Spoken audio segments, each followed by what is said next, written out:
भारत की राजनीति में एक सबसे इम्पोर्टेंट टॉपिक है रिजर्वेशन सिस्टम। रिजर्वेशन सिस्टम को लेके बहुत ज़्यादा पॉलिटिक्स होती है। आप जिस भी स्टेट से हैं, जिस भी राज्य से हैं, आपको रिजर्वेशन सिस्टम को लेके पॉलिटिक्स देखने को ज़रूर मिलेगी। तो आज हम रिजर्वेशन सिस्टम को डिटेल में डिस्कस करेंगे और मैं चाहता हूं कि आप भी कमेंट सेक्शन में बताएं कि रिजर्वेशन सिस्टम को लेके आप क्या सोचते हैं। आज के टाइम पर रिजर्वेशन सिस्टम होना चाहिए या नहीं होना चाहिए, ये सारी चीज़ें आपको कमेंट सेक्शन में बतानी होगी। इससे एक सर्वे हो जाएगा कि दुनिया क्या सोचती है, लोग क्या सोचते हैं रिजर्वेशन सिस्टम को लेके। देखिए, रिजर्वेशन सिस्टम के लिए लोग कुछ फेवर में भी बोलते हैं कि इससे सोशल डेवलपमेंट होगी, जिन लोगों का हिस्टोरिकली एक्सप्लॉयटेशन हुआ है उनको सम्मान मिलेगा। तो कुछ लोग इसके अगेंस्ट भी बोलते हैं कि नहीं, इससे क्वालिटी नहीं आएगी, ब्रेन ड्रेन होगा, लोग पढ़ेंगे नहीं।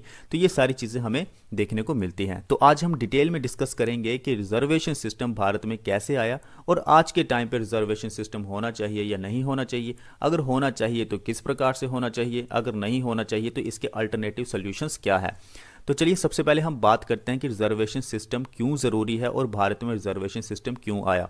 देखिए, आपको पता है बहुत सारी लोअर कास्टेस थी जिनके साथ हिस्टोरिकली बहुत ज़्यादा एक्सप्लॉयटेशन हुआ है। उनको मंदिरों में नहीं जाने दिया जाता था, उनको पढ़ने नहीं दिया जाता था। तो वो एकदम से बराबरी कैसे करेंगे अपर कास्टेस की। अपर कास्टेस की बराबरी करने के लिए उन्हें कम से कम कुछ बेनिफिट देने पड़ेंगे, कुछ रिजर्वेशंस उनको देनी पड़ेगी, तभी वो बराबरी कर पाएंगे। अगर रिजर्वेशन सिस्टम नहीं होगा तो वो बराबरी नहीं कर पाएंगे, क्योंकि वो फिर से पिछड़ जाएंगे, क्योंकि हिस्टोरिकली उनका लंबे समय से, बहुत सालों से एक्सप्लॉयटेशन हुआ है। सो रिजर्वेशन सिस्टम का पर्पस होता है कि गवर्नमेंट जॉब्स में रिजर्वेशन दी जाए, एजुकेशनल इंस्टीट्यूशंस जो होते हैं लोअर कास्टिस को वहाँ पे जगह दी जाए, लेजिस्लेचर है वहाँ पे सस्टेन सेक्शंस को जगह दी जाए। So that have historically faced the injustice due to their caste identity. जात की वजह से, जाति की वजह से जो उनके साथ हिस्टोरिकली इनजस्टिस हुआ है उसको पूरी तरह से दूर किया जा सके।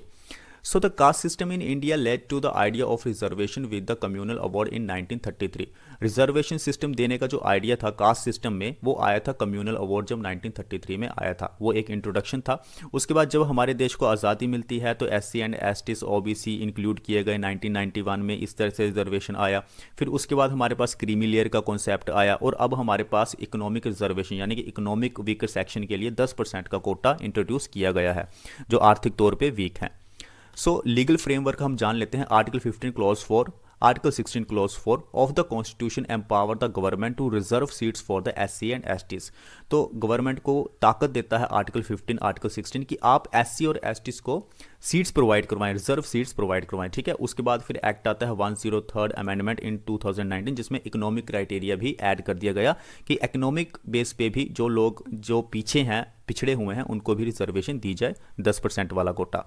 सो need for reservation in India. अब सबसे इंपॉर्टेंट बात यह है कि जो लोग बोलते हैं कि रिजर्वेशन नहीं होना चाहिए, तो वो डिस्कशन करते हैं हम कि रिजर्वेशन क्यों नहीं होना चाहिए और होना चाहिए तो क्यों होना चाहिए। देखिए, need for reservation in India, historical discrimination. हम अच्छी तरह से जानते हैं कि लोअर कास्टिस के साथ बहुत ज़्यादा हिस्टोरिकल डिस्क्रिमिनेशन हुआ है। अगर आप हिस्ट्री पढ़ते हैं तो आपने वैदिक पीरियड देखा होगा, प्री वैदिक पीरियड देखा होगा, गुप्ता पीरियड देखा होगा, मुगल पीरियड आपने देखा होगा, ब्रिटिश पीरियड आपने देखा होगा। इन सबको देखिए और ध्यान से एनालाइज किया कि क्या हिस्टोरिकली इनके साथ डिस्क्रिमिनेशन हुआ है या नहीं हुआ है। उसके बाद है लैक ऑफ डेवलपमेंट इंडिकेटर्स। अपर कास्टिस के मुकाबले में जो डेवलपमेंट है लोअर कास्टिस की वो बहुत ही कम है। इवन कि इनको मतलब इनके जो इंडिकेटर्स हैं, हाइजीन्स नहीं है, बहुत सारी चीज़ें, बहुत सारी कमी इनमें देखी जाती है। उसके बाद प्रोमोटिंग द सोशल जस्टिस। देखिए, सोशल जस्टिस हमें लेके आना है। जब देश में डेमोक्रेसी आ चुकी है, इक्वालिटी की बात की जाती है, तो इक्वालिटी लाने के लिए हमें सोशल जस्टिस पे भी फोकस करना होता है। तो इसलिए हमें रिजर्वेशन सिस्टम जो है वो भारत में ज़रूरी लगा। उसके बाद प्रिवेलेंस ऑफ बैकवर्डनेस। ये बहुत सारे बैकवर्ड थे, लोअर कास्टिस जितनी भी होती हैं वो बहुत ज़्यादा बैकवर्ड थी, तो उस वजह से भी रिजर्वेशन देना बहुत ज़रूरी था। उसके बाद में मंडल कमीशन आता है। मंडल कमीशन ने कहा कि ठीक है, OBCs को भी एक रिजर्वेशन दी जाए, क्योंकि बहुत सारी अदर बैकवर्ड क्लासेस हैं जो अभी तक पीछे हैं, बैकवर्ड हैं। तो 1980 में इंट्रोड्यूस किया गया और स्पेशल सोशल ग्रुप्स इंट्रोड्यूस किए गए जिनमें उनको रिजर्वेशन दे दी गई। अब गवर्नमेंट रिपोर्ट्स और पॉलिसीज़ की हम बात करते हैं। ठीक है। रिपोर्ट कहती है, सच्चर कमेटी की रिपोर्ट कहती है कि सोशल इकोनॉमिक बैकवर्डनेस बहुत है हमारे देश में, जो सर्टेन कम्युनिटीज़ है उस पर बहुत ज़्यादा देखने को मिलता है। तो इसलिए रिजर्वेशन पॉलिसी को इंट्रोड्यूस करना ज़रूरी है ताकि इक्विटेबल रिप्रेजेंटेशन हमें देखने को मिल सके पब्लिक एम्प्लॉयमेंट में। अगर पब्लिक एम्प्लॉयमेंट में हर एक तरह की जाति के लोग, कास्टिस के लोग आएंगे तो ये जो जात पात की जो भावना है ये ऑटोमेटिक ख़त्म होना शुरू हो जाएगी, क्योंकि लोग साथ में रहेंगे, एक इंक्लूसिविटी हमें देखने को मिलती है। तो इक्वल रिप्रेजेंटेशन होगी तो जात पात भी धीरे धीरे खत्म हो जाएगा। अब हम बात करते हैं issues with reservation system in India. अब कुछ लोग ऐसे हैं जो कहते हैं कि रिजर्वेशन सिस्टम नहीं होना चाहिए इंडिया में, क्योंकि रिजर्वेशन सिस्टम जो है वो क्वालिटी को खराब कर देता है। ठीक है, पहला है क्वालिटी कंसर्न। कुछ लोग ऐसा बोल देते हैं कि कम मार्क्स लाने पे सीट मिल जाती है, तो कुछ बोलते हैं कि हमने बहुत ज़्यादा मार्क्स लाए तो हमें सीट नहीं मिली। तो एक क्वालिटी कंसर्न का भी इसमें इशू आ जाता है। उसके बाद ब्रेन ड्रेन। कुछ लोग जो हैं वो डिस्करेज हो जाएंगे कि ठीक है हमारा नंबर तो पढ़ने नहीं वाला, इतनी मेहनत हम क्यों करें, तो अच्छा है कि हम कोई और काम कर लें। या फिर वो फ़ॉरेन में ट्राई करना शुरू कर देते हैं, अमेरिका चले जाते हैं, कनाडा चले जाते हैं, दूसरे देशों में अपना करियर बनाने की कोशिश करते हैं। तो उससे भारत का ही नुकसान हो रहा है, क्योंकि भारत का ब्रेन जो है वो ड्रेन हो रहा है दूसरी कंट्रीज़ में। उसके बाद हम बात करते हैं इकोनॉमिक वर्सेस सोशल डेवलपमेंट में। हमने बहुत ज़्यादा फोकस जो है सोशल डेवलपमेंट में कर दिया है कि हमें इक्वालिटी लेके आनी है, जितनी भी जाति हैं उन सब में एक समानता होनी चाहिए। लेकिन इकोनॉमिक पे भी हमें फोकस करना है ना। अब कुछ कम्युनिटीज ऐसी भी हैं जो इकोनॉमिकली बहुत ज़्यादा वीक हैं, इकोनॉमिकली बहुत ज़्यादा वीक है, लेकिन अपर कास्टेज के हैं। खैर उसके लिए अभी 10% का कोटा दे दिया हुआ है, लेकिन ये इकोनॉमिकल जो क्राइटेरिया है ये हर एक कास्टेज में भी इंट्रोड्यूस होना चाहिए, लोअर कास्टेज में भी और अपर कास्टेज में भी। तो इसमें भी ये एक डिस्प्यूट चला हुआ है, ऐसा इश्यूज में बताया गया है, इकोनॉमिक वर्सेस सोशल डेवलपमेंट।